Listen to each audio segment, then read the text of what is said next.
For the players.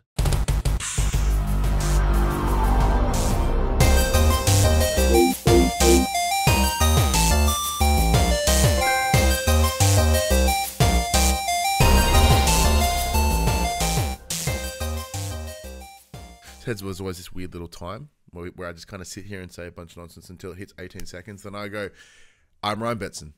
I'm Max Cooper. And this is For the Players, the PopCulturists PlayStation Podcast. Over 40 years of playing PlayStation and 15 plus years in this game's media combined. I'd like to thank you for joining us in this PlayStation conversation. This PlayStation conversation happens every Monday morning at 8 a.m. on podcast services, including Apple Podcasts and Spotify, and 9 a.m. on those YouTubes. If you'd like to take part in future conversations with us, you can come and check out our socials, Facebook, Discord, Instagram, and X. All of those links can be found in the description below. If you want to join the conversation as it happens, head over to twitch.tv/thepopculturists where you can watch us record this show live, where you can jump in the chat and become part of the show. If you want to support the show, you can. Tell your friends, tell your family about this PlayStation pod. If you're listening to us on podcast services, be sure to give us a 5-star rating and a written review. Watch us on YouTube, be sure to like, subscribe with comment below. I endeavor to answer every single comment. And if you want to support us financially, you can at patreon.com/thepopculturists, as well as our merchandise store, popculturists.com/shop, where you can buy shit and other sort of shit with our logos on it. Now, I just made a mistake, Max. When your intro, your part started, there was like a bug on my light, on my Elgato little lighty doohickey. I smushed it because I was like, fuck that bug. And now there is a big smear on my light. And now that I know it's there, it's going to frustrate me this entire time. I'll see you in 5. No, I'll just keep looking at it and get angry, I guess. Let's see if I can do. How's things? How's the week? Week's been alright. I fixed it. That was quick. Got a bit sick on Friday. I'm like, pre-PAX pox. Love it. Munged on the cold and flu tablets all weekend. I'm pretty much over it now, which is good. Yeah, it's interesting. Like most people, get sick post PAX because you go there and everyone's just fucking gross, and then you get sick. But thankfully, if you get it out early, you should be immune. Yeah, you've done it. You've got that pre-exposure. And then obviously just getting excited for next week. Realizing that I only have to work 3 days this week is exciting me. I'm doing a little bit of prep work for next weekend in case all things turn crazy. Wrote a killer opening line, in my opinion. So speaking of PAX, might I add? So we mentioned this last week, but let's touch upon it again. So we will be at PAX covering all the things, getting there like we used to. Tons of fun. Obviously no PlayStation this year, so a little bit different coverage from us. Shuhei Yoshida's there, so maybe I'll hunt him down and be like, hey man, you're pretty cool. And that's probably the only conversation I have with him because I'll be very starstruck, absolutely. But on Thursday, 4:30 p.m., a panel will be hosted by myself and a newly created friend, Doob Cutie, where they're doing the console clash, PlayStation. He means Saturday, everyone, not Thursday. Yeah, not Thursday at all. It'll be Saturday. It'll be Saturday. Why the fuck did I say Thursday? Why are you doing a thing on Thursday? No, I know why. I'll explain why in a moment. Because you said you took time off. Yeah, I got Thursday, Friday, and then Monday off. And I was like, shit, I only have 2 days of work. And then Monday is public holiday in New South Wales. My company runs out of New South Wales, so there's no one there to tell me what to do or to monitor what I'm doing. So kind of only have to work 2 days this week. But yes, panel. Was it sorry? Nothing. I shouldn't have put that on the internet, shouldn't I? Oh, 4:30 Saturday, Kookaburra Theatre, I believe, will be doing a panel, PlayStation versus Xbox, big old debate, the console clash. Due to some unforeseen circumstances, a good friend of the show, Paul James, will likely have to step out of the panel, which leaves a void in PlayStation creators that can say things on a stage. And I was like, I know a guy. And I avoided this guy initially because that seemed like nepotism. And then I remembered that 2 of the 3 people on the panel are also friends of mine. So nepotism was already there. So Max is joining the panel now. It's weird for me to fill in for Padge for once. Normally it's the reverse situation. It is. And Padge is some big shoes to fill in the space. It's very big. Very big. But it should be exciting. So it's not like a debate in the traditional sense. I've talked about it before, but the idea is we're going to get PlayStation creators, Xbox creators, have them debate, but they are forced to go to the other side. So Max, as a PlayStation creator, you are, excuse me, you are responsible for fighting the good fight for Microsoft at this panel. Yeah, easy. I was told that no one would be fact checking, so there's just gonna be fucking wild allegations. Yeah, so that's where myself, Doom Cutie, and myself are kind of like the host and or moderators, I guess. So something is just blatantly wrong, we may have to step in, but depending on how, like, if you say, oh, it should, or maybe go, it may, or it could, you know, keep it vague enough, might be able to come out of it. I've got like a 25-minute speech on at least we know what our face buttons are called.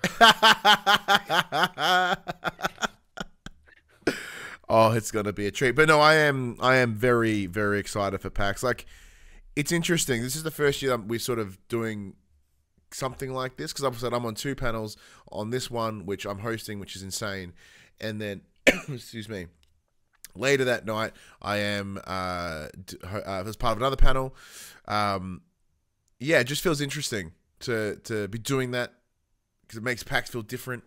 But speaking of different, like, there are some differences. Like, normally we'll be recording a podcast on the floor as part of the Audio Technica booth. However, they're not there this year. So we may just cram ourselves into a corner somewhere and talk, you know, into microphones for a little bit. Or we may wait and then do it on the Monday night or something. So heads up, next episode might be slightly delayed. But there should be some videos and stuff coming out over the weekend too. Now, Max, is this the first PAX you might be able to do a couple of days? Yeah, I'm definitely. Well, I'll definitely be there Friday, Saturday. It'll just depend on what's happening, because I do technically have a family birthday on the Sunday, so it'll depend on how my guilt plays into it, and whether or not I guilt myself into doing the right thing and coming to PAX. Yeah, well, because it's like the challenge that you're going to be facing is like, is it it's a first birthday. Yeah, it's not whether you'll feel guilty or not, because we touched upon it last week, but I guess because you're going to feel guilty, you're going to, whichever one you pick, like, you're in a tough position. Because the other thing is, so which guilt can you live with, Max? Well, for the first time ever, my parents are coming down for Christmas. Oh yeah, and the person whose birthday party is my cousin's firstborn child, and Mum kind of invited them all to come to Christmas, and then I cracked the shit. So I'm like, can you not fucking invite people to my house without talking to me first? Yeah. So Mum sent them a big long spiel saying, Max, crack the shit, you're uninvited. Holy shit! Did this just increase the stakes? Which is fine. I'm super happy to be thrown under the bus. Yeah, but now if you don't go, you're gonna look really pricky. Yeah, I know, right? See, that's hence the problem. Well, for those of you listening and watching at home, be sure to let us know in the comments what Max should do. So yeah, Big Shep asks, how's the view up from under the bus, Max? Welcome to Days of Our Lives.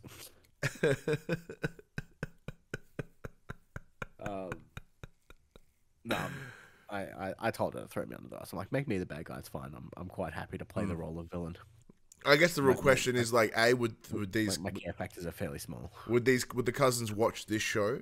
No, fuck no. Excellent. So, like, how do you like them that much? Like, yeah, we see each other once a year on our birthdays, and that's it. All right. Well then, have you already met? Has that already taken place this year? No, we skipped it this year. Oh, shit, you are in a predicament. You're adding worse layers for yourself, Max. You could have resolved it if you did the birthday thing. And it would be only my second time meeting my new second cousin on his first birthday. They're one. You know how many other more years they're going to have? Oh, well, I mean, hopefully more than one. Exactly my point. Hopefully many. Kids are really resilient. Like, yes, granted, you have less potential years in you than this random child, but like... Oh, vastly.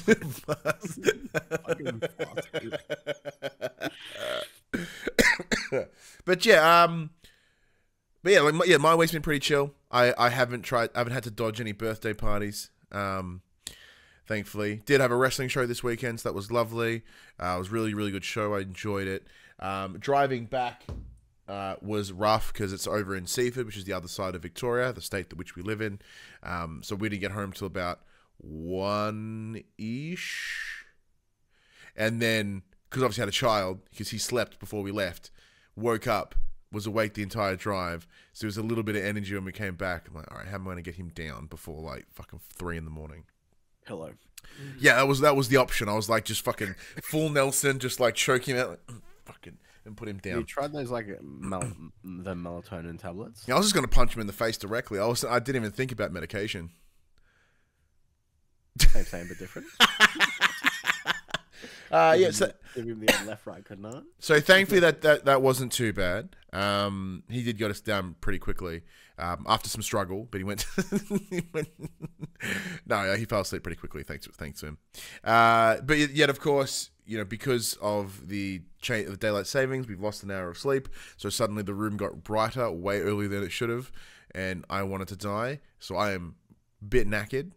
Incorrect. Incorrect. The sun comes up later. Either way, I'd sucked, and I woke up, and then my fucking day was ruined, and I didn't like it. Yeah, the sun comes up later. And I don't care. Out longer. That's the whole point of No, daylight savings. I don't like it. Either way, my fucking sleep's bunged. Well, again, I big brained it, and I went 1:58, 1:59, 3. Okay, bedtime, and I didn't lose my hour of sleep. I slept. I remember one year. I remember working, and when I used to work overnights. I worked it 1 year and I didn't get paid. I'm like, you can fuck right. Yeah, and I'm like, yeah, that's fucking bull. Because I remember one year that I was like, yeah, and I didn't get paid. I was like, that's dumb. And then there was a year that I worked the other transition where you have to work an extra hour. Didn't get paid for that either. I'm like, so I've done more than my regular approved hours, and I didn't get paid. Fuck you. Did not go well for me. 1 hour of overtime, you bastard. Yeah, where's my cash? The Mullet Show subscribed to Tier 1. They're subscribed for 79 months. Damn, that's pretty impressive. And they're on a 79-month streak. That's a fucking long-ass time. Thank you very much, The Mullet Show. But yeah, it's one of those chunks like, oh, but it balances out. I'm like, not if you didn't work both, you idiot. Fuck, I don't miss working overnights, man. It's ball bags. It's daylight savings already? Yeah, man. We're just about to hit spring, so it's about to get all nice and bright and shit. It's lame. Hay fever season, baby. Oh, dude, I'm not looking forward to that because my face just wants to die on non-hay fever days. It's absolute butt. But yes, I'm fucking zonked and very sleepy. But other than that, it's been a pretty chill week. Not too much I'm up to. And Rock is here as well. Speaking of PAX, someone I really hope to run into at PAX is Jess. I haven't seen Jess in forever. I'm hopefully just gonna hang out at the tabletop section with Jess. Yeah, we're gonna hit Lorcana. We're gonna hit play some Magic. I'm just gonna try and get as much free swag as I possibly can. It's like The Simpsons. It's Marge in the jacket at the candy convention. I'm gonna come out with so many fucking tote bags of just sweet loot. What if you come prepared and just bring an empty, larger tote bag and then just pummel everything into that? You mean, like, I probably will because I'll have a bag on me anyway. Yeah, absolutely. I'll pack my Sammy. Yeah, before we started recording, Max is like, I didn't pay my retro 3 weeks ago. I don't get paid for a little while. This is going to suck. I'm going to have to pack my lunch to PAX. I may not have fuel money. The old pack lunch. Dude, car rego is so fucking stupid. Rocket, you got to make sure I catch you both. Absolutely. But before we get into the news and section as we do, because if anyone's clicked on the link, I'm sure it's just because of the title. Let's get in the section called What We Have Been Playing. Look, like every gaming podcast ever, it's a great way to start. What have you been playing, Max? Played a little bit more VR. I've been playing the Max Mustard. Still been kicking through Max Mustard. The game's still fucking amazingly good. Not too much more to report though. I haven't played a ton. It's been a crazy week. Other than that, I have been playing more Astro Bot with my child because she just every time she rolls credits, she's like, "Let's start again." Wait, as in, does she do all the levels and then rolls credit? So the only levels that she hasn't beaten now are the boss levels, essentially. Yeah. She's not game enough to just try them herself. She's like, "No, I can't do it." I'm like, "You can. You probably like could." if you've done everything else, I can assure you can do it. Like, she beat. You know how some levels have like those mini bosses, like the one in the tree where you like kill the chickens. Yeah. Do that one. I'm like, you could do this one. It's not that much harder. Like, you'll be fine. She's like, no. I'm like, okay, fair enough. The big one I've been playing this So week. mute us in the chat here on Twitch. Is she good at the obstacles levels? So presumably the symbol levels. Yeah, so we were just doing those. She was doing the lava duck one. Oh, fuck that level. She got all the way to the end, died on the last jump. Jesus Christ. When, like, in her first go? No, it took her like 3 attempts. Oh my God, that's been like 85. That's embarrassing for me. It's incredible watching her play and just watch how her mind works as she's doing it. Yeah. Even with just the normal levels, because she's done them all before. She's like, "Hey, Dad, because every once in a while she'll be like, "Hey, Dad, I died. It's your turn," and I'll just run through stuff because I just want to get through the levels. So I'll be playing something on the PC at the same time. Yeah. And she'll be like, "Dad, you missed the puzzle piece. You got to go back." I'm like, fuck the puzzle piece. What do you mean I've missed the puzzle piece? Nice. She'll take the controller off me, go back and go get the puzzle piece and come back. It's like, "See, I told you." I'm like, "Well, good. I'm glad that you've remembered where everything is." Okay. Let me play League of Legends. Go away. I can't help you right now. I'm playing my own game. There's other things I'd like to do. But the big one I've been playing this week is Throne and Liberty. Yeah. Which is Amazon and NCSoft's new foray into an MMORPG. I have no idea what the fuck is going on with the story, but I'm having fun with it. Well, that's exactly how I experienced, both kind of the Elder Scrolls Online, you want to talk MMOs, but also The Division and Outriders. And I adore all of those games. So the gimmick here is whenever you do any form of traversal, you shift into an animal. So if you're sprinting, you shift into like a tiger or a lion or a leopard. Or then if you fly, if you jump off a high point, you can, instead of just pulling out like a glider and gliding, you transform into a bird. And then if you're swimming, you can transform into like an otter or something, an animal that swims, and that's kind of cool. It kind of changes the pace up a little bit. And then it's just your typical, you don't necessarily have a class. Your class is assigned by what weapons you have equipped. So you have a main hand and offhand, so you can run essentially 2 classes at once, and you can just switch weapons at any given time. You do get punished if you like chopping and changing. Okay. Because you have to use in-game materials to upgrade your skills and level those skills up. So if you waste too much materials and leveling this up and going, "Oh, I don't really like this, I'm going to go back and pick a different thing," you're so far behind the curve because you've wasted all of those materials leveling up something that you're never going to use again. So you kind of got to very quickly ascertain which direction you're going to play in. So I'm currently playing in terms of going back and like creating a new character for a new build, like is the from there to there such an uncomfortable amount of time that will impact you? Because you said if you have to dedicate yourself to one weapons type, like, does it take like 4 hours and you're like, "Oh, fuck, I go 4 hours again"? Well, I don't know if the tutorial can be skipped once you've done it once, because I haven't made a second character.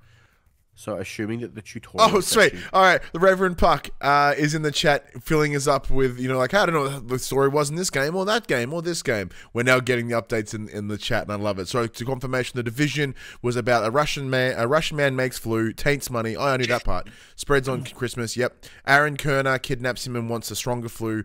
Kenner hides in DC, then flees back to New York, beats some friends, kill Keener. Other people become traitors, and spoilers, Keener's not dead and he wants you to fight even badder people. Lots of cosmetics. I remember that part. Like, I don't remember the back end of that part. I assume that's what led into Division 2, because I spent more time playing Division 2. But yeah, sorry, Max. Yeah, so that turnaround time's not too bad? Yeah, assuming you don't have to replay the tutorial area, it would be fine, I would imagine. Because, like, I know as an example, we're being... I know Elder Scrolls Online is very different in that it allows a lot of flexibility, and you can kind of change your class or weapons at your beck and call. But if you were to make a new character, the time at which you go new character to you're at a point where you can make that decision is like 20 minutes, not even. So that's the one thing I liked about Final Fantasy Online is you had one character, and then depending on what weapon was equipped, that's your class. Yeah. And you just go, you could level up every class equally. You could just go from 1 to 100 on one, then swap weapons and go 1 to 100 again. You just have to you don't have to create you're not punished for trying something out and then going, this isn't really me. Bam. Which is good. So what weapon or class have you selected? I'm using a two-handed staff and a sword and shield. So I'm essentially playing what I've referred to as like a battle mage. So I cast spells to begin with, and then one of the spells that I have is like a short teleport. I teleport on top of an enemy, and it switches my weapon and instantly pulls out my sword and shield. And then I can tank a little bit, and then I have like a jump back attack. And as I do that, I can switch weapons and go back to casting from long range again. So the combat's pretty cool. It's fairly smooth. It's very flashy. I'm like level 20 at the moment, so end game is very far away. But for now, it's cool. Picking it, I'm playing it every once in a while. Kind of when Hadley's playing Astro Bot next to me here, I'll be playing Thingo over here on the PC. Excellent. So with it being an MMORPG, and you've stepped away from like Final Fantasy a little while ago, you tried to go back into Elder Scrolls. Like in the early days that you've been playing this, does this have the potential to be that next MMO for you? Probably not, but it's something fun to do at the moment. Yeah, which is exactly what Elder Scrolls has been to me. In between game. Pardon me. And like I said, in true fashion, like, you're playing an MMO, which makes sense for you. No surprise, I have been playing games that connect with me. So, thanks to Keymailer, I have been playing Clothing Store Simulator. Because, like, we all know how much I adore my simulators. And I love Max's instant, like, face of, oh, fuck. When I talk about Sibs, he's like, all right, cool, this is going to... I just want to hear about trading card simulator. Oh, I'll get to that one shortly. This one caught my attention, mostly because coming off the back of Supermarket Simulator, I did enjoy it. I enjoyed the simplicity, the repetition of it all. Because, that's essentially what a simulator game is. It's a series of, like, mini tasks that are repeatable, and you feel like a good sense of completion and joy. And there's always another carrot on the stick to help you progress. Come on, Zach. So this one I thought was intriguing because I have never worked in clothes retail. I don't care about fashion. And I was curious as to whether just by experiencing a game with that, I could maybe understand it, or potentially be like, oh, maybe I get how clothes work. Not, and that does make sense. But I mean, as like if there's any sort of deeper AI or mechanisms around popularity of items, etc., etc. Nah, it's just a straight up like retail simulator with a different skin. Not a bad thing because exactly what I wanted, but the beauty of that, because I have no emotional connection to what should or shouldn't be considered good clothing, I just wear the clothes that I like. If there's a shirt that is fucking ugly, but it sells really well, I don't care. I'm going to load up all my racks with that shitty, ugly blue jumper. You know what I mean? So I was like, oh, it works, This game doesn't have quite that level, but I'm enjoying. I did finally, interestingly, get a lot of enjoyment, excuse me, out of like placing in the racks and getting mannequins and deciding what attire the mannequins can wear, and also exploring the area outside the shop. And I noticed that there's like a shipping place, which I assume means I can create online orders and start shipping out like larger scale clothes. Oh man, fuck it. Every time I have to do it, and every time I do a wrestling show, there's always nonsense in the back of my throat, so I just yell for fucking 4 hours. But yeah, so that's been really fun. That's really interesting. There are abilities within the game and options within the game to manufacture like your own designs, and ideally you can sell them and do well, etc. So that could be pretty cool. I may end up making just some absolute nonsense and pretend that it is art on clothing and sell it. But the one that you mentioned, Max, is trading card simulator. Mm-hmm. In the same vein, I was like, oh, I really enjoyed Supermarket Simulator. Excuse me. This looks kind of fun because unlike Clothing Store Simulator, which I still enjoyed, as I mentioned, I have a lot of enjoyment out of like, oh, I care about trading cards. Like, it's a fun little facility, that Runmo in-game nerd store. But there's a couple things that make this game different, and that adds to its hook. That kind of adds to its, you know, what I mean, that the thing that loves me, that I love, and for that in case is you can open packs of cards. So outside of just, you know, going a box of cards and then putting it on the shelf and selling it, there is the ability to open the cards and sell them individually. So even if, you know, like myself, someone who's not really grabbed onto a trading card game directly because I've not found one that's hooked my brain in such a way, this gives me all of the feeling that you would get from opening packs of cards without the financial expense, without microtransactions, nothing. I just get to open and go, oh yeah, that one's worth apparently $45. And then like, oh, that one's worth $400. And then I get a special little case and I put all the expensive ones in the case, and they're essentially my break in case emergency stock. I go put that on the shelf if I need a big influx of money.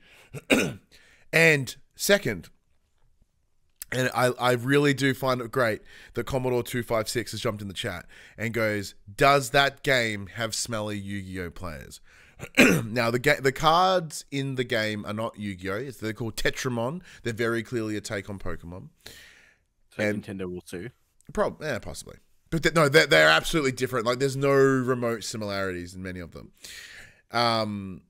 Yes. The answer is, does the game have smelly players? And the answer is yes. You can you can buy cans of deodorant, and there are people that will walk in the store and they'll be covered in a green fog, and then you have to go up and spray them with the deodorant. Otherwise, there'll be dissatisfied customers because these people smell like wet bumholes.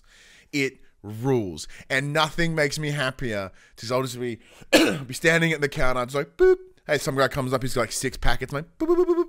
Some guy gets a thing of dice, boop, yeah, sweet. This guy gives me, you know, his items. I look up and he's like this cloud of green gas. I'm like, nah, mate. Turn around, I'm like, you get your fucking stank out of here. And I'm just, I spray like half a can on this prick. You just have to spray until the green goes away. But I was like, no. I'm gonna send a message. I don't like stank in my trading card store. So I spray him really hard directly in the face, and then he goes, oh, I'm not smelly anymore. Then I take his money and then sell him the cards. That was a stupid question. I knew the answer, but still funny to ask. Dude, says Commodore, and it's absolutely like one of the highlights of the game. The first moment that I realized you could de-stank someone, because as someone that's, you know, my day job prior to the one I have now, I worked in youth mental health using video games as therapy. So like I've been exposed to, you know, that community, and I've also being a giant nerd myself, I've been to, you know, many nerd stores, and yeah, the body odor is a whole thing, and there is nothing more that I wish I could do in this world, Max, than just walking up and spraying people that stank. So that is it for that reason alone. 10 out of 10 game. But yeah, absolutely, the complete dopamine rush of opening packets and then deciding whether like I want to sell them or not. That alone is what's hooked me, like immediately. I actually want to play it right now. Like I know we have more show to do, but I kind of want to fuck off and then just go play that game. If I'm being honest, like I've been playing. You know how I normally play a little bit before work. I play on my lunch break. I might play a little bit after work before, you know, go and make dinner or help dinner or whatever the fuck I do the rest of my day. And that's what it's been. It's been TCG. I'll play a day in the game and go, oh yeah, make some money. And then I'll, you know, expand the store a little bit. I'll stock some new stuff. I'll be like, oh man, I can finally afford the license for the next range, you know, the Epic range. And I buy them and I stock them, watch them move, open more of those packets. Oh man, for like the $18 that it cost me, oh, just the personal satisfaction it's given me is ridiculous. Ridiculous. What did you want to know about it specifically, Max? I think you covered it really well. Yeah, thank you. I mean, it would have been, obviously, I know being like an indie game, you can't have. Like, it's got jank too, which makes it even better. You can't have like trade named cards. Oh yeah. But yeah, it's cool. That's cool. Well, because looking at the list of future updates, because the game has just released, so they do have a plan moving forward. And some of those things include literally making the card game playable in the game. So that in of itself is intriguing, and I want to see how that works. Like, as in when they started building So you can just run like tournament days and shit and just get everyone to come in to buy packs before they play their game. Well, that's the thing, because if you set up tables in the game, you run tournaments, right? So people can come in and play whenever they want. And then you can alter, so by depending on the level of tournament that you run or the tables that you run, if you'll run ones that will cost you something per day, you get in-game reward, as in, oh, you have a higher chance of pulling rarer cards, or you have less commons, or whatever, or the cost of packs is less, and so it incentivizes you to pump some money into the actual playing of the game. But when you can then, like in the future updates, when I can literally play it, that's gonna be dangerous, I think. Yeah, giving me that exact dopamine is absolutely crazy. Commodore jumps in the chat, goes, yeah, the con funk. Well, as we're about to head to PAX Australia next week, yeah, we're prepared for some con funk. Let me tell you, it's going to be bad. I walked into a memorabilia store like 10 minutes after they opened, and the place already smelled like farts. It is insane. Like, the smell of unwashed is such an intense smell. It was crazy. But they did jump in with their first post before we got distracted by talking trade card games. It goes, hey, I'm a PC gamer here thinking of moving to console because a lot of things I like about PC don't exist anymore. I'm thinking of going to what you would call the wrong console. Ha! But I'm curious of what you have to say.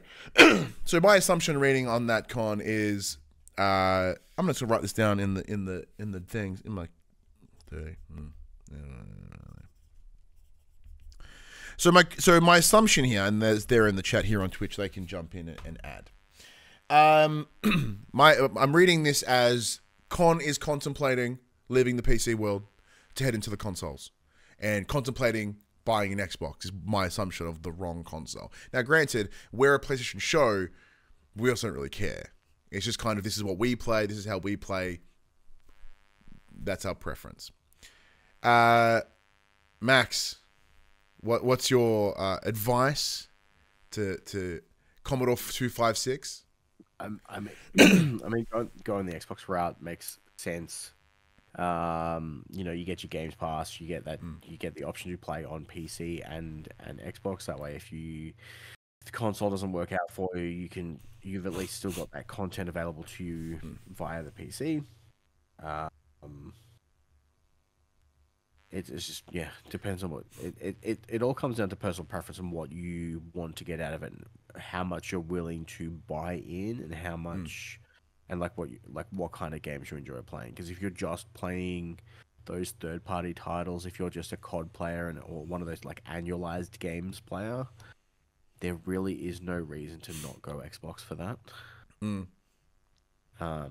PlayStation obviously is where the premium first-party titles are, but like I said, if you're a third-party player, if you're just in it for those annualized games, like there really is, no problem going the other way. Yeah, so I agree with you on a number of those things. The way I look at this, Commodore, is looking at the potential reasoning as to why you would want to step away from PC gaming. So I've had a gaming PC, like it was a mid-range, low-key one from a number of years ago. I now have a nice beefier one that I, shout out to being made redundant and you can spend some money. Built this incredible PC, so I myself am finding myself playing a lot more PC titles, as now I can run pretty much anything that I want without any major concern. So I guess it would come down to, as you mentioned, like what, your PC isn't giving you what it previously gave you, right? So I think the key question there is, what is it that the PC isn't giving you? If it's consistent performance, well, I understand a lot of PC ports are a little bit rough these days, so that is a hurdle in and of itself. If it's the inability to like tinker with the settings, that's interesting, mostly because my understanding is like that should be a big doohickey. I just click ultra or high and whatever runs smoother for me. I mean, is it just that I want to sit comfortably on a couch and not sit at a desk? Like that is absolutely a big consideration, is where where you'll be locating. For like yourself, Max, you play at the desk you're sitting at, whether it is your console or your PC. So the arrangement or the room where you are is no concern. See, I myself, I have my PC here at my desk in the little recording space. where the other end of my house is the TV. And I have a Ripper TV that I bought with the intention to play games on it. So I find myself gravitating to down that way for certain games, and obviously there are things if I can't play there, I'll play them here. So as I said, the nature of this show is we just prefer playing on PlayStation, as simple as that. So I think it's most certainly you can go to whichever console interests you. Now, as Max pointed out, if you are someone that has Game Pass and that's what you use the PC for, then from a consumer-facing standpoint, Game Pass rules, no doubt, absolutely no doubt. But going to Xbox, if you have a functional gaming PC that I assume you're not going to sell or get rid of, or on the presumption you have one, to acquire this console, you're kind of just getting a lesser down version of the same thing, because the games are going to be the same from a game, if you're using Game Pass, that is, from a direct first party approach, they're all going to be the same. Of course, there is the moving forward, a bunch of potential great exclusives coming out of Xbox's first-party studios, but at this very second, they sadly, I say sadly because competition breeds awesome innovation, etc. They're not keeping up in that steady release. Where if you look over, sorry, go ahead. I was just going to say, it just allows you to stay in the same ecosystem that you're already playing in. Yeah, because you have to have a Microsoft and Xbox account to play on. If you're using Microsoft Gaming or Game Pass, whatever, so it's a transferable account that's super easy. The other thing is, maybe what about those PlayStation exclusives? Yeah, that's totally true, but if you're previously not been part of that console space, you've more than likely waited for console exclusive titles to come to PC anyway. And looking at PlayStation and their larger focus on releasing their big games on PC as well, you're at kind of you just have to wait longer. And by then they'll play better, they'll run better, they'll look better, presumably. Especially if they're the Nix's ports. Nix's do a really, really good job. If it's Last of Us Part 1, yeah, it was rough. That was real rough. But Nix's are doing they're doing the Horizon, which is fantastic. Then there's the Days Gone, which does look, run, and play better on PC than it did on PlayStation 4, at least when we played it. So because we did receive review codes, so we did play it pre-release and in that early days. A lot of it has been patched and fixed now, but we haven't gone back. The PS5 version, does it play on PS5? No, it doesn't. I think I made that last part up. So yeah, that would come down to those criteria. Essentially, I said, I don't know, for like 10 minutes just then. So they've jumped in the chat and they've added some clarity. Feed Xbox is desperate for buying more fans, and most games on PlayStation I can also get on cheap PC. Exactly. Like, I feel an ideal gaming setup for $1,200 isn't a $1,200 PC. It's $500 console and a $700 laptop. That's in USD. They've also added, I like the PC environment of the mid to late 2000s when it was conceivable that you could buy PC games in the near future sold on Blu-ray that didn't need online activation, and new games were moddable. The newest game people think of with ambitious land mass mods and quest lines, Fallout 4, and then that came out 9 years ago. You can also run on a potato PC, and you can't run your own server with new AAA FPS like you could in 2008. And Xbox PlayStation supports KB and M on some FPS. With that information, does that change anything for you, Max? Not really. Yeah. Because the things that you're missing aren't available on console either. Yeah. And with like matchmaking on FPS, if you plug in a keyboard and mouse, you get pulled with the PC players anyway. You don't get crammed in with the console players.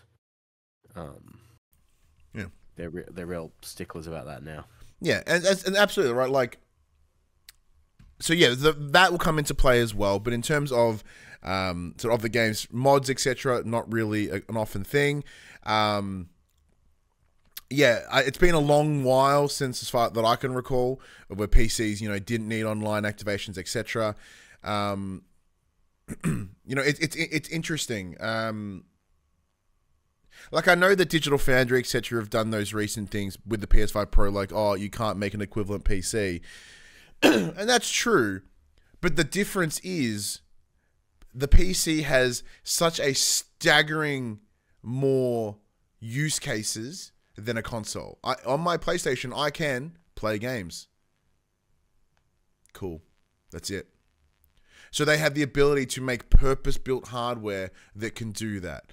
With a PC, I can do exactly what I'm doing right now. I can stream, I can video call, I can have Discord going, I can go to Twitch, I can have a Word document open, like all these things. So they're comparable in some ways, but also not in others. So like if you have still got a decent PC, sweet, right? And a gaming laptops, I have a gaming laptop and I barely use it for, I have rarely used it for that purpose because they overheat, the batteries are ball bags. I like having a monitor and I'd be plugging a keyboard and mouse into it anyway. So yeah, it's a tough one. I feel I did and didn't answer that question. Back to what we have been playing. Finally, what came out this week, Max? Until Dawn, the remake. So thanks to PlayStation Australia, we all provided a review copy of Until Dawn Remake. We did get it a couple hours before it launched, so we haven't been able to spend a whole lot of time with it, especially with both of us being parents on a weekend and school holidays. Therefore, the time of which we could play spooky ass games has been limited. Max, have you been able to put any time into the remake? I have looked at the title screen and then I had to turn the PlayStation off. Oh. So because was that spooky? I have put literally no time into it at all. Do you have experience with the previous Until Dawn? Yeah, I've completed it. Okay, so how'd you go? I'm ready to play this one. Okay, I was gonna say, like, yeah, are you hesitant? Are you reluctant? Like, so you're pretty keen? I'm super keen. I want to play through it with Ali though, and she hasn't been feeling well either this weekend. So it's been one of those things of like, I don't want to get halfway through and then Ali turn around and go, I'm ready now, and then have to start again. So I'm just waiting. Yeah, no, I understand that. So like I played the original Until Dawn, not at release. It was probably a couple years later. I gave it a little bit of time and I went, I just wasn't feeling it. Like the way my brain goes, I just wasn't feeling it. So I went, nah, I'll come back to that later. And I never did. And then eventually they announced the remake. I was like, oh, I'll just wait to the remake. So I booted it up a couple of days ago. I played the sort of tutorial bit with my partner, so she could sort of get a taste of it to see whether it'd be something that we would enjoy playing together. Now, she's not a big fan of the spooks. So she's like, yeah, to it. But I think the opening cinematic about the butterfly effect and establishing, she got a tickle out of that. And I think it seems that she likes the idea of the branching storyline and, having a different experience. She mentioned, she's like, but what if I'm just anxious that I'll make the wrong call? I'm like, that's what the game is built on, right? Like, it's a horror game. And half the suspense is, am I going to make the wrong decision?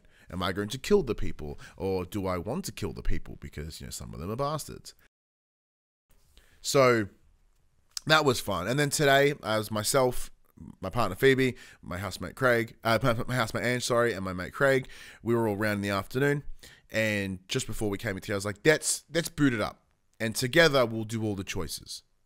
And we'll have like a fun experience that way. So we did the first chapter. That was interesting. It's having a essentially decision by committee has been fun. Because we all know each other quite well, we kind of know where we would sway. So that there hasn't been a moment of debate or contention on a decision or call that we would make. The decisions that we made in the tutorial we played the other day, some of them were matched in this run through and some of them weren't. So, especially in that tutorial area, I think this is absolutely by design, the alternate paths mean nothing. Like, it just brings you to the same point. And and when you start being spoken to by, I can't remember the actor's name, but he was John Abruzzi in Prison Break. He was the devil in Constantine. Who for some reason always feels like he's looking there. He's not looking directly at the camera, he's looking there. And he's delivering every line that way. And that's really jarring. But yeah, so until you hit that point, and that's where all the choices start to become important and play a role, presumably. So at the moment, we have sort of played towards the character. So as the character goes, oh, you know, these are my definable traits, we play within those criteria, just to be safe as we learn the characters. And so maybe at some point we will piss them off or whatever. As this is a remake, there are, you know, they have my understanding is they've essentially built the game up from the ground up. Peter Stormare, that's the one. What a great name too. It's a shame that I can never remember it. So the world itself in this game has been rebuilt.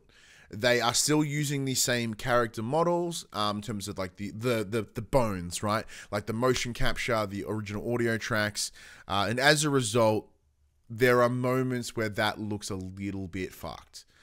The world itself is incredible, and I do believe that games like Until Dawn or what Supermassive have done in, say, The Quarry, or, you know, the other in the Dark Pictures anthology, they demonstrate the impact of lighting and depth of field to create a visually impressive game. So in here, the lighting system's completely different. So, you know, things illuminate by themselves, and, you know, with ray tracing as well as, you know, HDR, the colors feel amazing, and the world itself is remarkable. And I feel that it's doing a lot of the heavy lifting, because the capture of each of the individual characters, some of them look really stilted and arse, and like as in, you remember in LA Noire where the faces moved way too much, and it's like they're both stiff and fluid at the same time. And their biggest selling point was like you'd be able to read their facial expressions to tell if they're lying, and you're like, I think you're lying. Yeah, and they're all like super obvious. Yeah, yeah. So yeah, so there are moments where you can see, once again, the downside of brilliant, beautiful visual quality. You see those jarring transition moments a lot more if they've not been covered by a switch, like for a camera angle, etc. Because you'll see someone go, nah, and like just like hard drop their facial expression, hard drop their tone. Commodore 256 goes, you would read it even if you were on the spectrum where that's hyper. I'm on the spectrum. Facial reading, coincidentally, is not one of my biggest troubles, but like, you know, it's not the brilliantest thing. The fact that these faces are doing weird shit is more confronting to me. Like, if it's not an uncanny valley thing, it's gone the other way. It's gone into that unrealistic. I'm looking at this and I'm going, I can't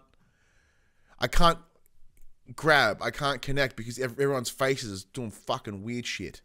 So yeah, there's that.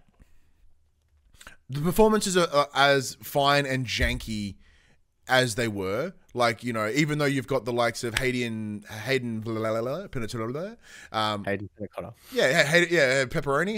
whatever her name was, and Rami Malek. So like these are qualified ass actors, and even they're delivering kind of stilted-ish performances. And I imagine that's sort of just a challenge because of the nature of the medium at the time. Because, you know, the motion capture in the way we do it now is so different to how it would have been done for Supermassive back in the day. Supermassive have built on that up until their, you know, most recent release with The Quarry, sort of, you know, building up to that point. And as a result, with those hard cuts, there are moments where sound design is a little bit interesting in that, you know, the one angle, there's running water in the background, especially when you're in the forest. And then it cuts to the alternate, and that sound's gone. So like that sound, once again, if you're from a continuity where you're switching the camera, if the sound's here, it should now be over there, but it just disappears completely. So like with someone, like we have an Atmos setup, right? So the intention is to create surround sound. We should be able to pinpoint things where they are. But when they just simply don't exist, it kind of drops that sense of immersion. It's not like a completely game breaking or experience or whatever, but it's just something that I noticed pretty quickly. There were some technical hiccups in terms of pop-in, etc. Adam minds things. Exactly. Like if it was render consistent, they're not going to. Was it, sorry? So if they don't need to render it in, they're not going to. Exactly. As far as they're concerned with that shot, it's a completely different scene. I would imagine, I'm just guessing here, but I would imagine it's just a completely separate scene, and that water doesn't exist in that scene. But in terms of as in they're standing on a bridge. I understand that they're just swapping, but because it's going to have a different layout, and I would imagine it's a different scene in an animation, because that water's not there. They're just not going to. The sound just won't work there. Yeah, because it's not tied to that section. I mean, I could be completely wrong with it. But the game itself is, as I mentioned, having not played it to completion or too much previously, I do really like how this game sets up the characters. The beginning of the game, there are you play as this one particular character. I don't remember names. It's like 7 of them. But as part of the tutorial, those characters no longer become part of the story. But those characters are involved with the remaining cast. And their actions sets up the understanding that they're all kind of assholes. So if you were to then make decisions that would impact them negatively, you can feel like you don't feel bad from playing the experience. But then at the same time, they also demonstrate a group of friends so that you it's that weird line, right? Where it sets up that you could let them all go and die and have their demise, or you could set them up to succeed. And all the individual character flaws are driven to the front very quickly. So the game itself is trying to tell you how you should feel about these characters, and then you have the choice whether to turn into those, turn into the skid and build on those stereotypes, or play against them to deliver a particular result, or to see character growth. It's very similar to Max, how you and I played Dark Pictures very differently. I played those games with I'm in the direct, I am playing as the characters would experience it. You try and personify the characters. I direct it as a movie. Yeah, because you're like, what would make for you? It's like, what would make better at the story right now? What would move the plot how I see it moving forward? Yeah. So you're happy to let someone die. You're happy to miss a QTE in order to deliver the result that you're looking for. Like at the very start of the game, when it tutorials you into the first hold the thing still because of the deer, yeah. I fucked it off straight on.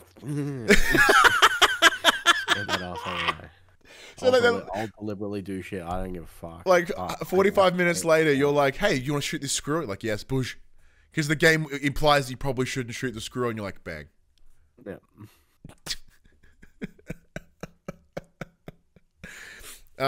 But yeah, no, that's pretty sweet. So, Commodore coming with all the facts, and they're a great new addition to this show. Let's see. They go, yeah, I guess it's the transition between expressions. It's absolutely what it is. Yeah, you need the dots on the face, and it can be captured at 960 frames per second without much need for interpolation. I think mocap might have been fine, but the issue was transitioning between the expressions. Absolutely, it's kind of that. That fade in and out, it's like when you're listening to music and there's an inconsistent fade, or the timing alters, and it feels really abrupt. And even if you were to fade them in, it's not fantastic.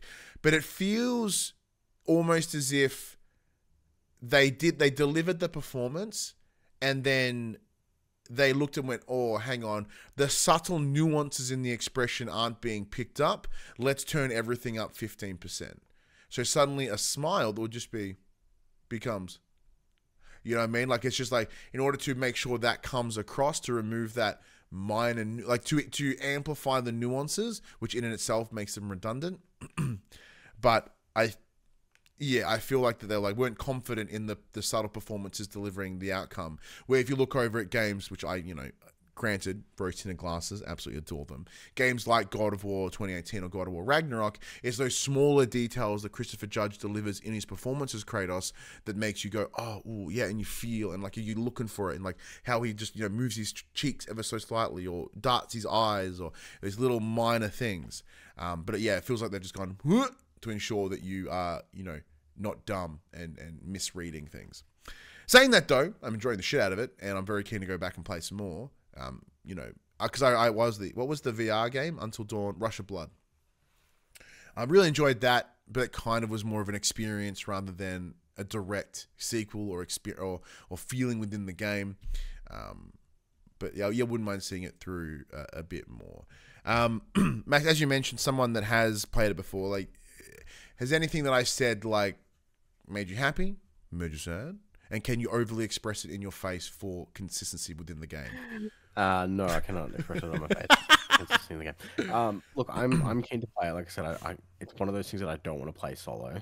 I think it's just more fun to have that, because especially considering the fact that I play it how I play it as like myself in the director's seat, but Ali tends to be like, this is how I think this person would play it out. Yeah.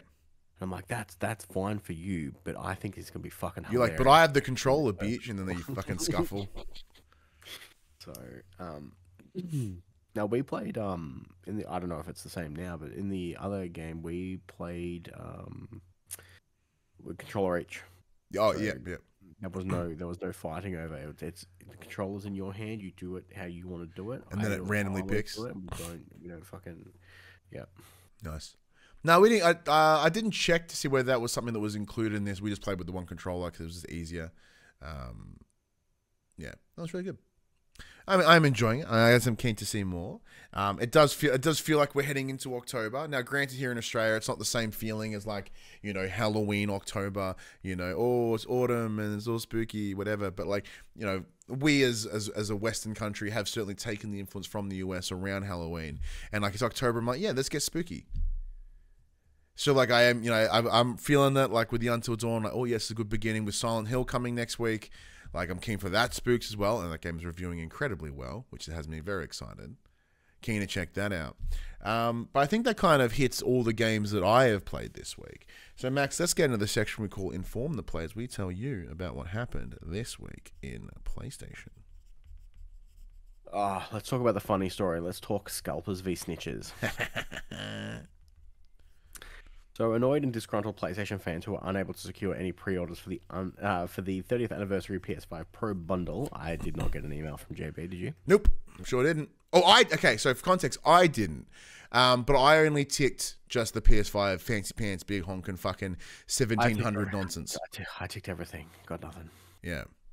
Not even a controller. Oh, interesting. So our good friend Craig O'Flaherty, as I mentioned, he went in and he ticked a couple. He was provided the option to pre-order the Portal. He was like, "Fuck that noise." No, it's interesting. Like, I didn't tell him to click. I was like, "Hey, click the PS5 Pro bundle. Anything else? I don't give a shit. I got a controller through EB Games.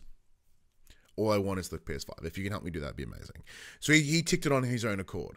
So he's doing it. Like you pick the day that you're gonna pay the money, and he's gonna pay it on Tuesday. And he gets, so the idea is that when he gets it, he made the offer to me. He's like, "Do you want the 30th anniversary Portal?"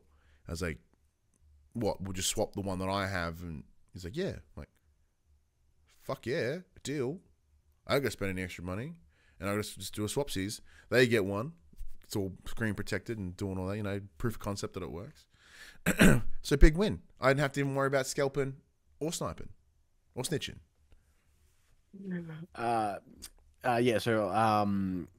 Annoyed fans who didn't get theirs have been mass reporting scalpers who did. Many of the scalpers happen to be on eBay, and the retailer has reportedly been unusually responsive in taking down these hugely inflated listings. As spotted by PSLS and Twitter user Jimmy Bowers set out the template for the process. According to Bowers, you're not allowed to hike the price of a limited item pre-release. Thus, these ridiculous listings breach the platform's terms of use, in terms of service, and they have been delisted. Yeah, so it's not an issue with the scalping per se. It's the issue with you're selling a pre-release product at an overcharged price. That is the issue, and I guess it comes down to the individual and your morality when it comes to scalpers, right? I've only ever bought scalped quote unquote or inflated prices on on a gig tickets when I was like 16, 17, right? Like, because I was like a really it was funny enough. Green Day, Jimmy Eat World, My Chemical Romance. I paid way overpriced for the front tickets, but one of the best concerts I've ever been to. It's awesome. So like, I'm not someone that's easily won over or have the necessity or the disposable income to then go and pay scalping prices, but clearly there are. Otherwise, these scalpers wouldn't be doing it because they would have literally no one to give them money. But saying that though, shout out to the snitches, because I saw on Twitter someone had shared an image of someone putting their JB Hi-Fi pre-order doohickey, but they left their name on it.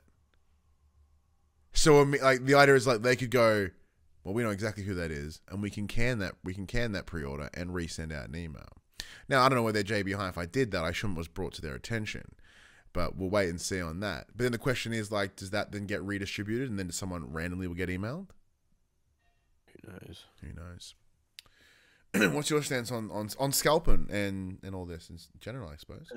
It's one of those things of like, if people want to spend money on stuff, people are going to spend money on stuff regardless.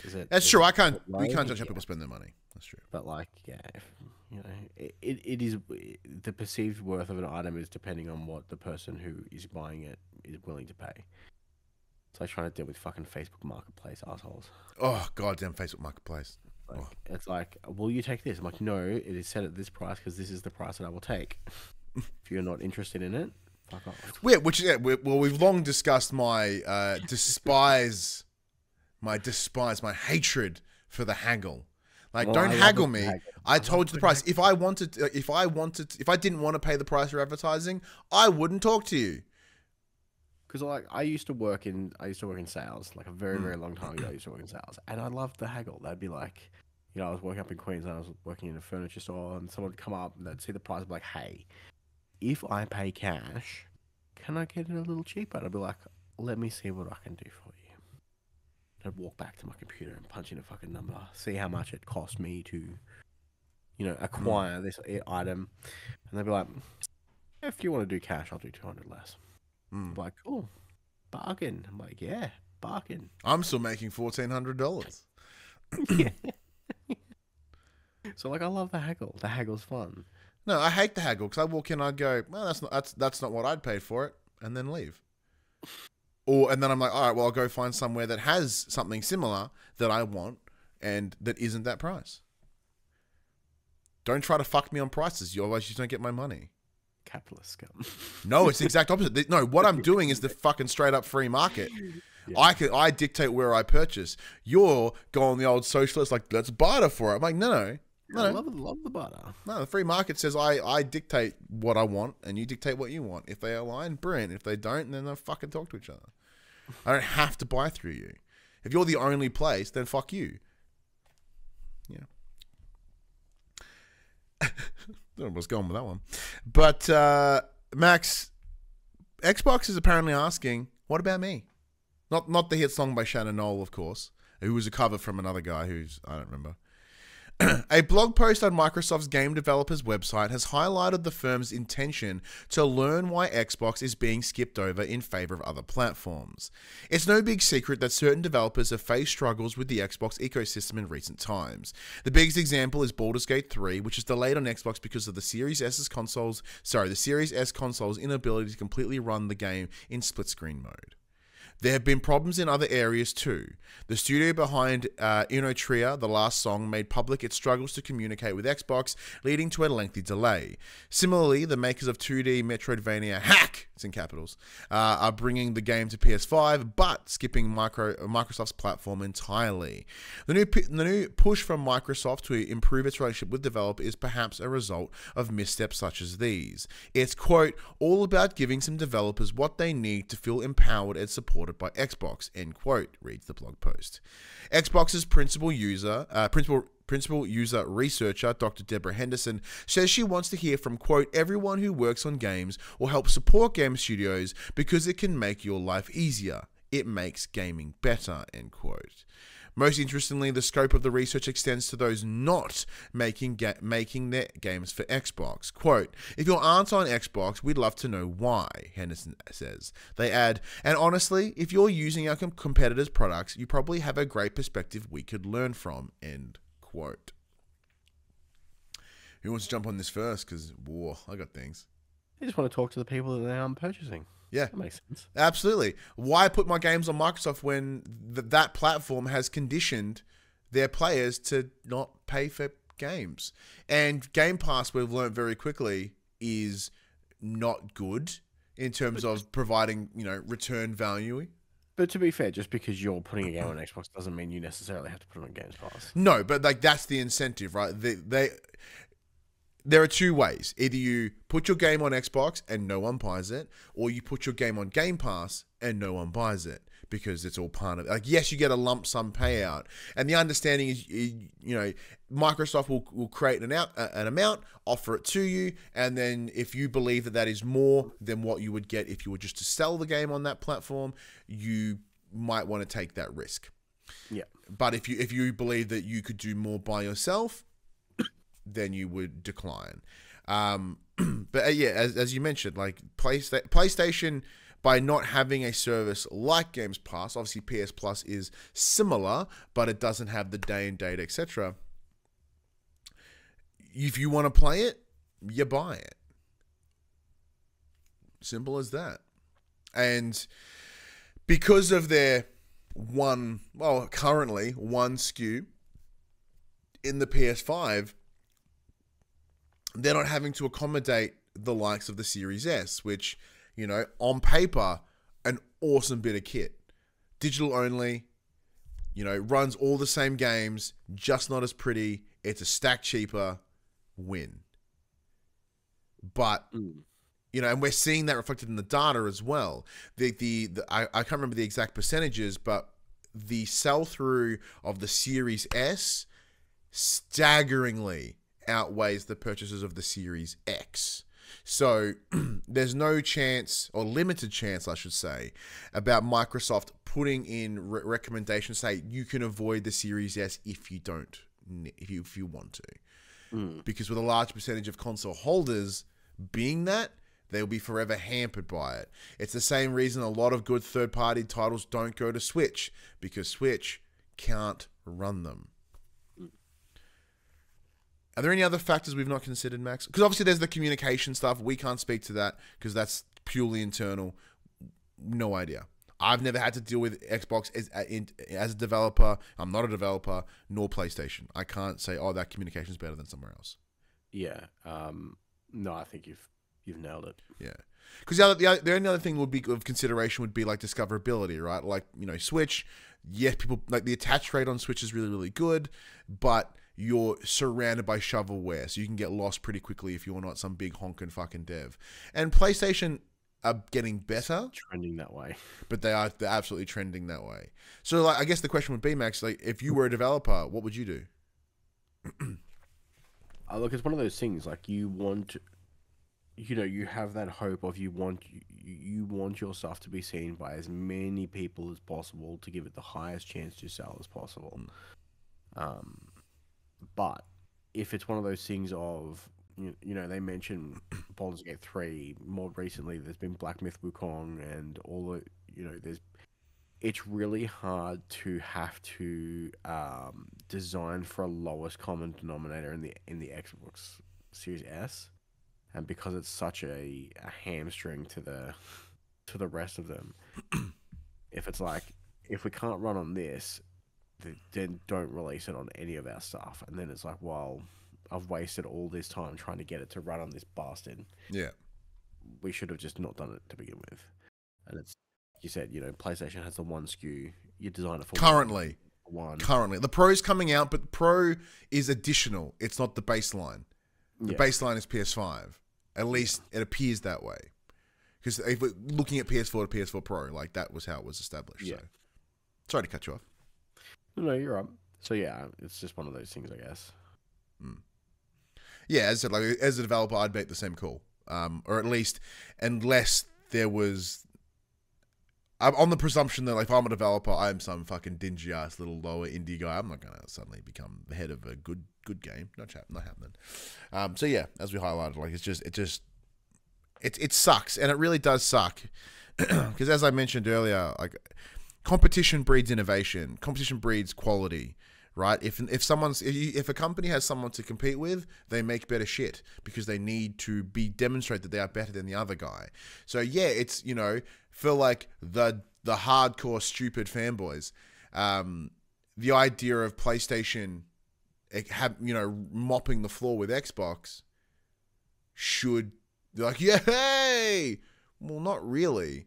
Not good. No, because like, you know how we talk about in PS3, like even though I disagree with it. That's how they're getting away with charging fucking $1,300 for their console. Correct.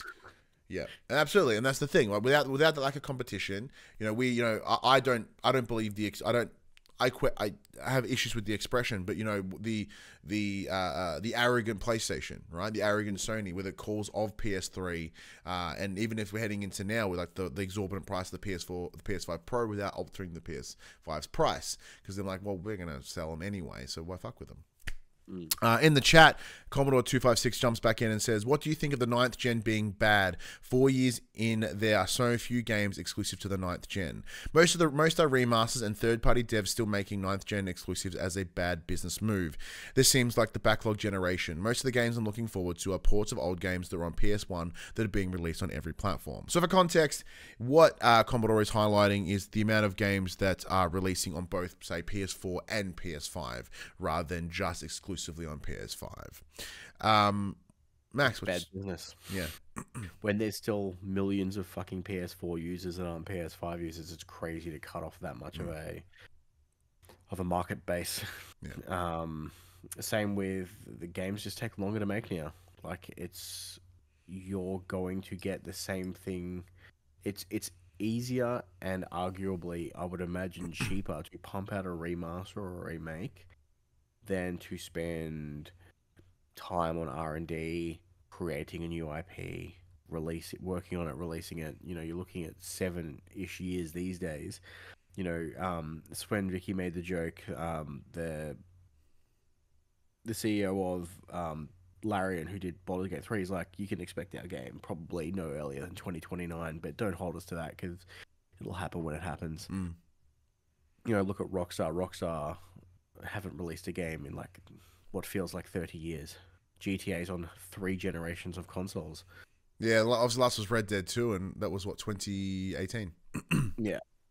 Yeah, like I said, GTA 5 came out on PS3, came out on PS4, came out on PS5. We still haven't seen, So it's just one of those things that, game development is more expensive, more costly, takes longer to do. And to, keep fans buying stuff, they go back to those legacies and make those legacy sequels. We're seeing it in not just games, but film and other media. It's just, people really do buy into nostalgia. Yeah. Why do you think I tried so hard to buy a great console? And it's cheaper to rehash a pre-existing idea that you know what you're doing with than to create something new. Absolutely. Like, in the chat, Commodore mentions the PS4 is the new PS2. Yeah, like the way I see where you're coming from in comparison. I think a better analogy of what's happening is the PS5 is the new PS3. In that the early days in the PS3, remember all the HD collections we got? Silent Hill, Sly, the Ico collection, Metal Gear, the Jack and Daxter, Ratchet, like every Prince of Persia, like everyone got a HD collection of all the games of PS2 onto PS3, sorry. And the understanding there was them to learn the new architecture, and the same reason Naughty Dog released Last of Us, remastered on the PS4, because they wanted to learn how to use the different platform. I think the delayed transition of exclusive as in studios not developing for just PS5 but also including PS4, I think it stems on the circumstances from which this generation started, because it all kicked in during COVID, where availability was very limited. That with developers and publishers, I should say, having such a focus on making all the money immediately, they don't want long-term burn. They went, well, how can we ensure that people will still buy our game? Like, they can't get our consoles right now. If we sell to PS5 only, there's 2 million in the world right now that have a PS5. Yes, presumably when they get a PS5, they might go back and buy our title, but we can't guarantee that. So you may see like a slow, like Miles Morales as an example, had a peak, but like it's still always in the charts and it has like a good little slow rumble. This is an article from June of this year. As per numbers revealed by Sony itself in a recent presentation shared by PlayStation's new co-CEOs, Hideki Nishino and Herman Holst, it was revealed that 50% of PlayStation's monthly active user base is still on the PS4. Yeah. It is an equal split of 97 million active consoles monthly, with 49 million users on PS4. Yeah, absolutely. So it would be crazy to just cut off literally half of your player base. Yeah. However, in that same breath, this is a circumstance that PlayStation have made themselves, in that they did it as a response to COVID and the inability to access the consoles. As the consoles became, like right now, and we're seeing it it's bit by bit, like bigger games are not coming to PS4. They're coming to, like, we're in that transitional moment now. And like, granted, it's later in the console than it would usually be, because it would normally be at the start of the console, or at least in that early transitional window. But console generations are longer. They're being extended by this incrementive hardware. And they're still at that same, but as you said, half of their console owners or monthly active users are playing on PS4. Like, they could cut them, but they created expectation. The expectation was, hey, it's coming to both. And they did that when I forget what was the announcement. I think Jim Ryan at the time was like, yo, man, don't worry. You know, Horizon Forbidden West, this game and this game, they're all coming to both, man. Don't freak. Because everyone's like, I can't get a PS5. How can I not play the new Horizon game? So there's a problem they built themselves, very similar to, as we mentioned before, in Xbox and Microsoft, creating the expectation that they don't have to pay for games; they just appear on Game Pass. It's different in execution, but it's similar in its setup, which is interesting. So how is it easily fixed? By just making the call, just by cutting that cord. But we'll wait. Like, it's interesting. Actually, that might be a good question for you, Max. So, an example being Jedi Survivor, right? That launched. It just came out on PS4. Yeah, it launched PS5 version, and now it's got the PS4 version. Like a year and a bit later. Like, do you think that's doing simply to meet that they said they would do it, or did Survivor not make enough that they went, shit, we should probably cater that other half? Oh, I don't remember them ever saying it was coming to both. I have no idea. I honestly remember nothing of that game. Like, no joke. Like, I remember playing it, but I don't remember any of the marketing behind it or whether or not it was coming to both. I don't remember that discourse at all. It could be. I don't remember seeing anything that it undersold. Oh, I'm talking in pure like hypotheticals here. But it's one of those things, or maybe they made enough money and they're like, hey, we can tap some more money out of this. Yeah, we can afford to put people on it and be like, hey, can we get this running on this hardware? Let's see if they're interested in it. Yeah, who knows? Certainly an option. Why not double dip? Yeah, exactly. People will probably do it. And the same way people go from PS4 to PS5, we can get $20 out of them, and most of the time they will. Hello, Horizon Zero Dawn Remaster. You're gonna get $20 out of me. Yeah, I can assure you. Almost like going from public to private. Ooh. In a buyout that's not being handled by Microsoft, European publisher Ubisoft is apparently being weighed for a joint buyout between Chinese conglomerate Tencent and the founding Gilmon family. This news comes via a report from Bloomberg with sources, quote, familiar with the matter. Ubisoft has lost over half its market value in 2024, resulting in various options being considered for the future of the company. According to the report, one such option is Tencent and holding company Gilmore Brothers Limited jointly purchasing the publisher and making it a private entity. As of April 2024, Tencent holds a 9.2% stake in the company, while the Gilmore family holds 20.5%. Discussions about this potential sale and other options are reportedly at an early stage, so we may not see any movement on the matter for some time. Indeed, 2024 has been a tough year for Ubisoft, with software performing below sales expectations and thus pushing down its share value.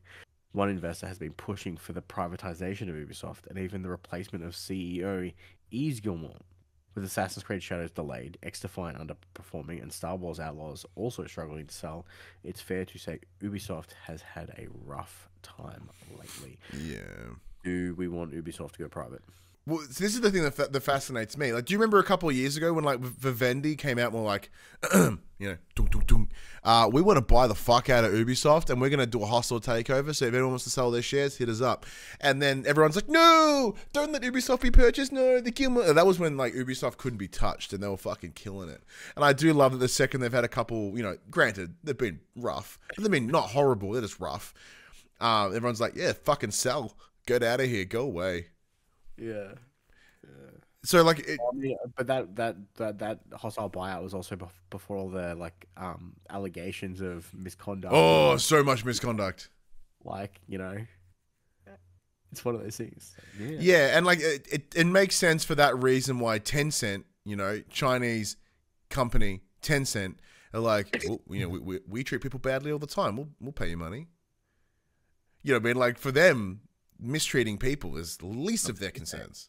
Another Tuesday. Yeah, we could do that. And I guess the question would be, what would be the benefit of going public to private? Now, the only major thing that I can see is the presumption. They don't have to answer to shareholders. Correct. Anymore. Kind of like fuck off. We're gonna do what we'll do. If it'll either work or it won't. Yeah. They don't have to appease these fucking corporate overlord motherfuckers.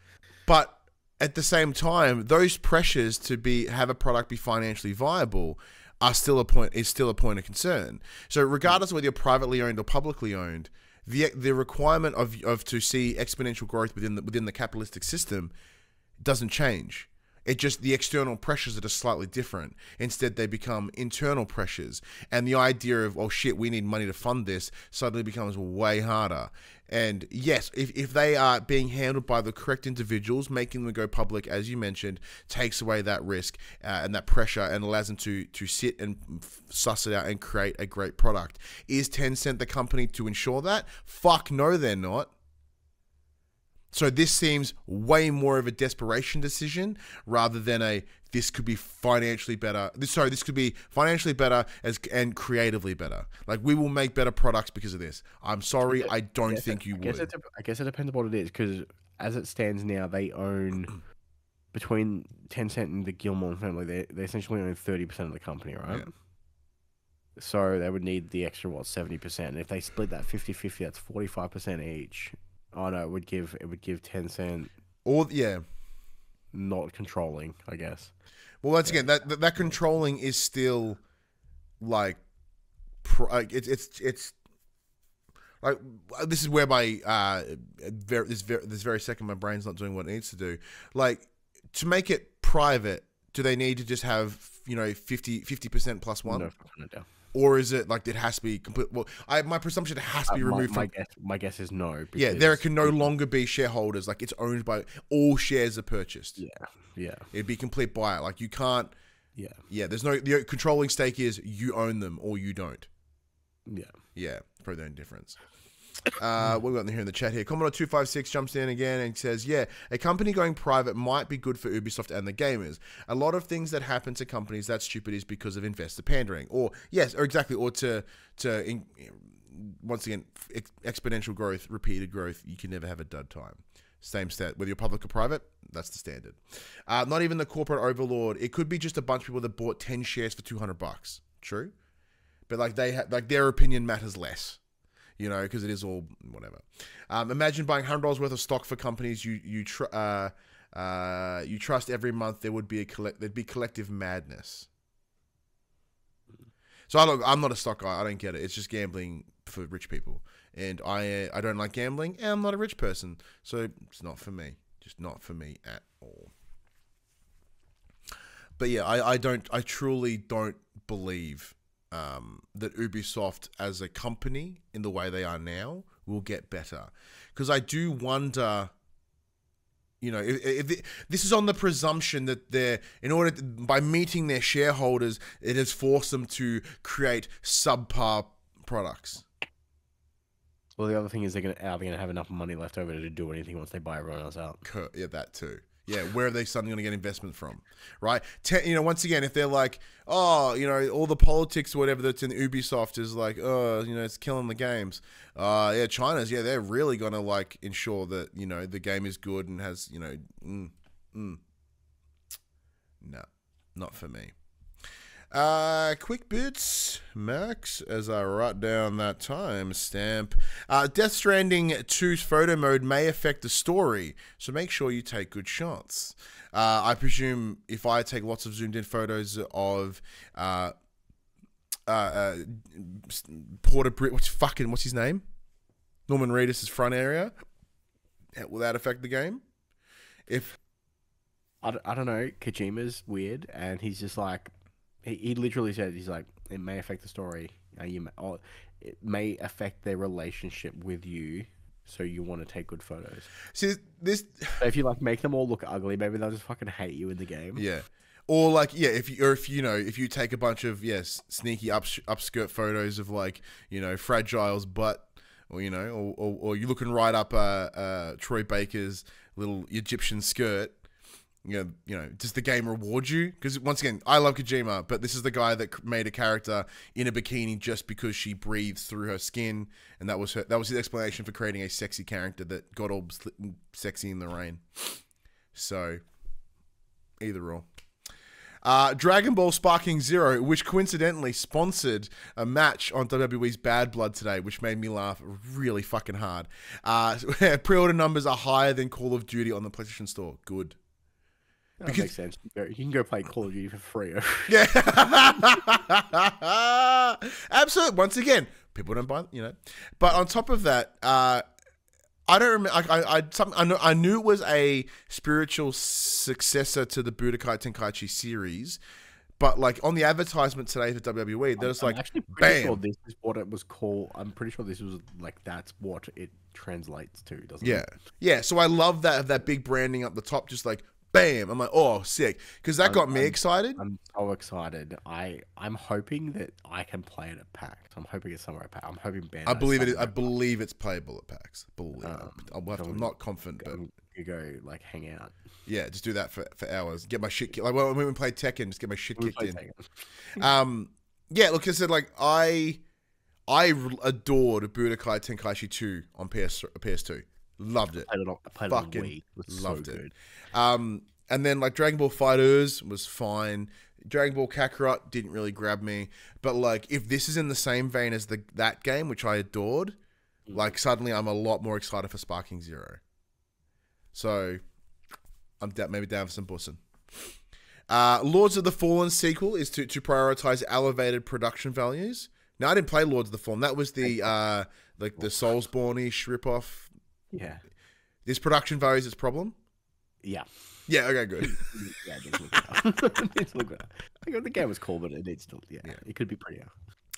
Assassin's Creed Shadows reportedly has a co-op mode. Now, Max, you hit me up this the other day about it, and essentially implied that what you had heard was this was part of the delay, was to implement this co-op mode? No. Just that apparently this was in development beforehand, but it's not the cause of the delay. Yeah.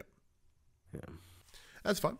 Yeah, because I'm saying if that's the cause of delay, it's a bit rough, seeing as they had 6 months, not even from 3 weeks from when it was meant to release. So delaying it 6 months is not enough time to incorporate that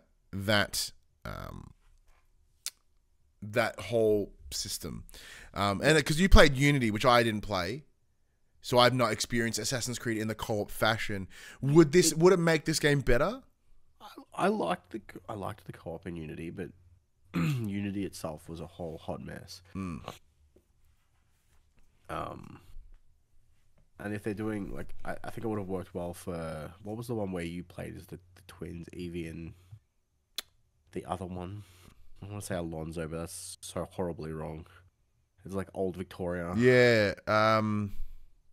Might not have even in my head that was Unity. Syndicate. No. Syndicate. Thank you, Mute. Yeah. Syndicate would have worked well. Yeah. As a co-op campaign. And I guess this game has been established in such a way that it would benefit from that split because you got two definable characters. Where like Odyssey, Origins and Odyssey, they kind of had the two characters. What was it, Cassandra and Alexios or whatever the fuck it was, but they were the same. And then in Valhalla, they created a completely Ivor and whatever the other one was. But they built it in such a way that it didn't matter. Like it was still the one story. Where here, at least from what I've seen of the Shadows, I've intentionally kept the distance just because I'm like, I'll check it out later. There seems to be two stories, so it might benefit that way. We would be like, oh, well, we'll just wait and play it at PAX, yet then we're not. Palworld is now available on PS5 in Japan. Originally, there's the delay on the presumption of the Nintendo nonsense. The Astro Bot soundtrack is now available on Spotify, Apple Music, etc. And I highly recommend you go and listen to this song. It's called Tight Mites, parentheses, Crystal Cave. This song fucking rules. And it's like by far the best song on the soundtrack. Second to that really gnarly ass metal one when you start going to those lava levels. Oh, it's fucking cool. This one is just like a good little little jammy tune. Fucking rules. When I drove my son back to his mum's this afternoon, he goes, "Can we play Astro Bot?" And we just played a bunch of Astro Bot songs for the drive, and it was really cool initially, and then it wore off really quickly. When you're not playing the game with it, the music is great, but it's like the gameplay really allows you to tolerate game music. And finally, a surgeon has performed surgery on a pig remotely 6,000 miles away using a PlayStation Portal. Jokes. PlayStation Portals do not have that level of good connectivity, let me fucking tell you. Away using a DualSense controller to give pig an endoscopy. Yeah. Apparently at a 300 millisecond delay. Ooh. Like, whoop. Good thing it was just a pig. Yeah. Oh, shit. Max, any games coming out this week? Yes. Here are the upcoming games for this week. We have... Where did I pull my list from? Here it is. We have Metaphor ReFantazio coming to PS4, PS5, October 11th. Moist. Dragon Ball You still moist for yep. Dragon Ball Sparking Zero coming to PS5, October 11th. Still moist. New World Eternum coming to PS5, October 15th. Darksiders 2 Definitive Edition. Wait, isn't this like haven't they already done this? No, this is the definitive. What the fuck was it called before? I don't know. Was it the Death Mastered Edition? It's coming to PS5 October 15th. Never coming to PS5 October 15th. Oh yeah, that was the interesting one. That was like the big wolf and the little wolf, and we have availability for a code if we want to check it out. You can. And that's sure, why not? And that's everything coming this week. And Silent Hill. I think technically October. How did I skip Silent Hill? Yeah, Silent Hill comes out on the 8th. And I guess Diablo 4 Vessel of Hatred also comes out. Moist. Actually, Max, I do have a question for you. PC only, but it's fucking not. My question for you is, so, as I said, my ex-wife, my dear friend, Millie, your friend, known her for a long way longer than I have. She is also a big fan of Diablo 4, and she wants to get this DLC. But there are 3 tiers as part of this DLC. There's like a fuck-off stupid one, dumb cheap one, and then a middle ground. And she's like, which one do I pick? I'm like, I don't fucking know. I said, ask Max. And I believe she hasn't asked you? Correct. Fucking hell. She's obviously not going to go the big one, but there's the first one, which is just the DLC itself, and the second one, is it cosmetics? Like, are the cosmetics in these things purely visual, or will they give her any sort of playable advantage if she selected the second tier? Cosmetic. But you sometimes get buffs or whatever. No, not for Diablo. I'm trying to look at the PlayStation Store. Let me have a look. I'm just opening Battle.net on my PC. Be faster. That's true, because at least the PSN works this week. Yeah, that was crazy. Did you get inconvenienced by the outage? I was out all day. Yeah, I didn't do anything either. It couldn't be any more on PlayStation, but I forgot to pre-order, preload, Throne Liberty. Anyway. Yeah, so there's the standard, deluxe, and ultimate. So the ultimate edition, I'm pretty sure Early access as well. All right, so here we go. The deluxe edition, which is the middle tier. This is the one that she wasn't sure whether she should or shouldn't get. You get the Vessel of Hatred DLC, the Nahantu Veil Walker Spiritborn armor. I presume that's, plus immediate access to the below items in Diablo 4. So you get some advantages within the base game, but then also another set of armor. What items? The Heratli Canine Pet, the Nahantu Warcat Mount and Armor Bundle, the Wings of the Damned Cosmetic, and one season premium battle pass token. And you get a battle pass token to pick which battle pass you want to unlock for free. So if something tickles your fancy in the first one, you can unlock it. Otherwise, you can hold on to it until you want to unlock one.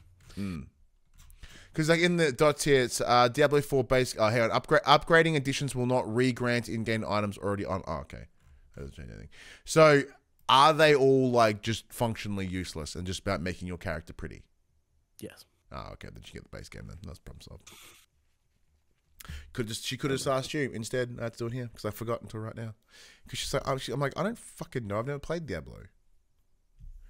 Even if I had, I don't know. Plays DLC. But anyway.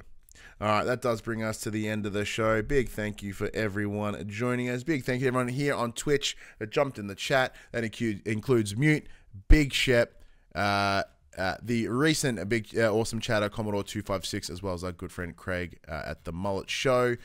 It was entertaining. Good. I hope that is normally the goal. I do hope you have enjoyed it for what it was. Commodore. Hope to see him around. But yeah, Max, let's get out of here. Alrighty, everybody. This PlayStation conversation happens every Monday morning at 8 a.m. Australian Eastern Daylight Savings Time now, because on podcast services including Apple Podcasts and Spotify, and 9 a.m. Australian Eastern Daylight Savings Time on those YouTubes. If you'd like to take part in future conversations with us, you can come and check out our socials: Facebook, Discord, Instagram, and X. All of those links can be found in the description below. If you want to join the conversation as it happens, head over to twitch.tv/PopCulturists. We can watch us record this show live. We can jump in the chat and become part of the show. If you want to support the show, you can tell your friends, tell your family about this PlayStation Pod. If you are listening to us on podcast service, be sure to give us a 5-star rating and a written review. If you watch us on YouTube, be sure to like, subscribe, and comment below. I endeavor to answer every single comment. And if you want to support us financially, you can at patreon.com/PopCulturists, where you can buy shirts and other assorted shit with our logos on it.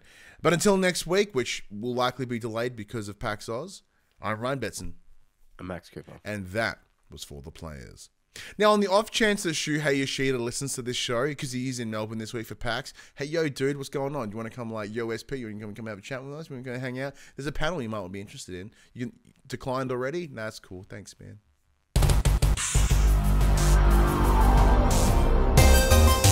We'll be right back.